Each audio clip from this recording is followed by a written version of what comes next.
In 1859, the United States and Britain almost went to war over a pig. Yes, a pig. One single rootin' potato stealin' pig. This is the true and truly weird story of the Pig War, a standoff that turned one tiny island into the front line of an international conflict. There were no human casualties, no official battles, but there was whiskey, petty insults, and a general who brought way too many cannons. Let's dive into one of the strangest border disputes in North American history. San Juan Island, nestled between Vancouver Island and mainland Washington, was a lush, misty gem, rich with farmland, forests, and tall tales. In the mid-1800s, both the United States and Britain claimed the San Juan Islands as their own. The problem? The Oregon Treaty of 1846, meant to draw a clear border at the 49th parallel, forgot to specify which channel divided the mainland from Vancouver Island. That's right, one treaty, two possible boundary lines. The U.S. claimed the Haro Strait was the border. Britain, on the other hand, preferred the Rosario Strait, and unfortunately, San Juan Island lay smack in between. So what did both nations do? They moved in at the same time. The Hudson's Bay Company, Britain's fur-trading powerhouse, set up a salmon-curing station and sheep ranch. The British presence had been established. Meanwhile, a group of American settlers arrived, carving out farms and planting flags. Tensions brewed quietly for years. Americans paid taxes to Washington Territory. The British answered to British Columbia. And while the officials squabbled, the islanders did what islanders do. They tried to coexist. Well, until a pig walked into the wrong potato patch. Enter Lyman Cutler, an American farmer who just wanted to grow potatoes in peace. On June 15, 1859, he spotted a large black pig digging up and devouring his garden. The pig, owned by Charles Griffin, an Irish employee of the Hudson's Bay Company, was known to roam. Cutler, fed up and furious, shot the pig. Griffin was not amused. "It was eating my potatoes," Cutler said. "It is up to you to keep your potatoes out of my pig," Griffin allegedly snapped back. Griffin demanded compensation. Cutler offered $10. Griffin wanted $100. The argument escalated, and suddenly what should have been a simple farmyard feud turned into an international incident. Word of the pig shooting spread like wildfire, because there wasn't much else happening on San Juan. Local American settlers panicked. They feared British retaliation, so they called in the cavalry, literally. Enter Captain George Pickett of the U.S. Army. Yes, that George Pickett, future Confederate general of Pickett's Charge fame. He arrived with 60 men and boldly declared U.S. control over the island. The British? Not to be outdone, they sent 3 warships.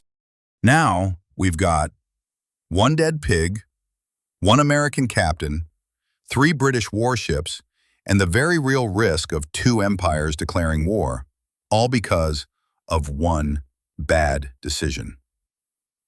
By August 1859, the Pig War was no joke. Over 400 American troops and nearly 1,000 British sailors and Marines were stationed on or around the island. Yet here's the twist. Despite being armed to the teeth, nobody actually wanted to fire first. British Rear Admiral Robert Baines flat out refused to attack, saying he'd not involve 2 great nations in a war over a squabble about a pig. So, the standoff continued. Soldiers faced each other across rolling hills. They built camps, dug trenches, and then they started visiting each other. They played cards, shared whiskey, attended dances, even held joint 4th of July celebrations. You might call it the friendliest almost war in history. Back in Washington, D.C. and London, cooler heads prevailed. President James Buchanan dispatched General Winfield Scott, nicknamed Old Fuss and Feathers, to negotiate. Scott, a war hero with a knack for diplomacy, arrived and quickly brokered a compromise. Both nations would jointly occupy the island, and each would keep a modest military presence, no more than 100 men, and the final resolution would be handled eventually. And so, 2 camps were built, the first being an American camp on the southern end, followed by the British camp on the north. For the next 12 years, soldiers from two rival nations lived in awkward harmony on the same island. No shots fired, no treaties broken. Just a whole lot of awkward tea parties and shared livestock complaints. So who actually won the Pig War? That decision fell to Kaiser Wilhelm I of Germany, who was asked to arbitrate the dispute in 1871. After reviewing the maps, treaties, and salty testimonies, the Kaiser sided with the United States. In 1872, the British left the island for good.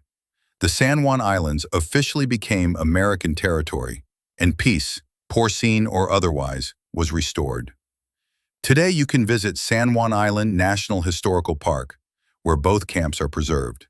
You can see where British redcoats drilled beside sheep, and where American soldiers tended gardens on the bluff. There's even a memorial to the pig, though his name has been lost to history. What the Pig War teaches us is this: borders matter, diplomacy matters, and sometimes the biggest international messes begin with the smallest annoyances. All it takes is one hungry pig and a ticked-off farmer to nearly spark a war between global powers. But instead of bloodshed, the Pig War gave us one of the best examples of peaceful conflict resolution in American history. Thanks for watching The Weird Northwest. If you enjoyed this odd but true tale, hit that like button, subscribe for more strange stories, and drop a comment below. What do you think the pig's name was? Bacon? Winston? Oinston Churchill? Don't forget to check out our other videos, from vanishing lakes to bottomless pits to logging giants that may or may not be propaganda. Until next time, keep it weird. If you enjoyed this story, give the video a like and subscribe for more weird and fascinating tales about the Northwest. Got something strange you think we should cover? Drop it in the comments. We would love to hear it. Thanks for watching.